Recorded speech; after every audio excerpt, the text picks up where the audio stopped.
Salve rastreadores, por aqui Rastreamento Humano, trazendo mais um vídeo. Aproveitando aqui essa incursão aqui pelos cursos d'água para fazer abordar mais um tema que pode ser útil para fins de técnicas de rastreamento humano junto com técnicas de rastreamento com cães. Por exemplo, em situações em que se houver suspeita que tiver um corpo submergido, ou por algum acidente, alguma cabeça d'água, ou por afogamento, ou por eventual realmente atuação criminosa e de posterior descarte do corpo numa região dessa, com bastante água, por exemplo, né, formando esses poços, formando esses poços. Um aspecto importante, os nossos parceiros cachorreiros explicam melhor isso, mas pegando muito rapidamente aqui, o cão sim, um cão de cadáver, por exemplo, ele consegue, sem dúvida alguma, conseguir pegar os odores cadavéricos de um corpo submergido. Mas isso vai depender de uma série de fatores.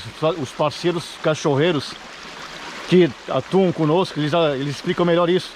Mas, por exemplo, isso depende de quantos dias já aquele corpo eventualmente está submergido, qual é a profundidade daquela lâmina d'água, a partir daquela lâmina d'água, a profundidade que o corpo está, a temperatura daquela água, porque a temperatura da água ela pode influenciar bastante na mais rápida ou mais lenta decomposição do corpo e volatilização daqueles gases cadavéricos.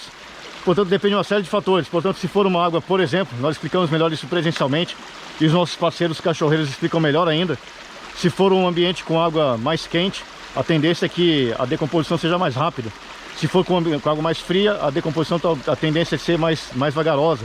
A tendência de um jeito ou de outro, por razões de leis da física, os parceiros cachorreiros explicam melhor, é que o corpo acabe submergindo, por uma série de fatores que não é recomendado explicar agora, isso demora muito. Mas enfim, pode ser que num ambiente desse, que tenha sido descartado um corpo numa região de poço desse, por exemplo, dependendo de uma série de fatores, pode ser que o cão ainda não tenha condições de fazer a detecção daqueles odores cadavéricos que estão submergindo da água. Nisso entra a técnica de rastreamento humano, por exemplo, né, tentando verificar, tudo depende de uma série de fatores, mas por exemplo, se encontra rastros, por exemplo, nas margens, em algum ponto que possa sugerir que alguém jogou aquele corpo ali ou que a pessoa mergulhou a partir dali. Claro, se foram eventos, acidentes como cabeça d'água, que eventualmente vem aquela chuva muito forte, enche e leva o corpo, isso inviabiliza esse tipo de técnica. Nós já atuamos em situações como essa. Isso inviabiliza esse tipo de técnica, porque vem uma corrente de água muito forte e não deixa esses vestígios, o corpo é arrastado muitas vezes por quilômetros. Mas dependendo do cenário, e é isso que nós sempre procuramos tratar aqui, são ferramentas, técnicas, estratégias que vão ser utilizadas dependendo de cada caso, a critério das equipes que estão atuando naquele caso. Mas, por exemplo, uma situação aqui, simulando que a pessoa, por exemplo, ou veio mergulhar e se acidentou, alguém veio descartar o corpo nessa área, por mais que eventualmente o corpo estivesse aqui, submergido nesse poço d'água, dependendo de quanto tempo foi isso, da temperatura da água, pode ser que o cão não tivesse ainda boas condições de pegar esse odor, essas plumas podem subir, bater na árvore, ser levadas pelo vento para outra região.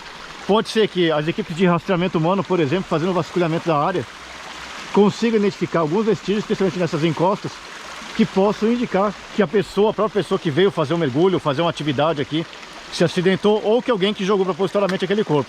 Mais uma vez, a importância da combinação das técnicas de rastreamento humano com rastreamento com cão, utilizando elas especificamente, pontualmente, em situações que podem ser aplicadas. Esse, portanto, é mais um vídeo do rastreamento humano. Fiquem todos com Deus, fiquem seguros. Longa vida à República.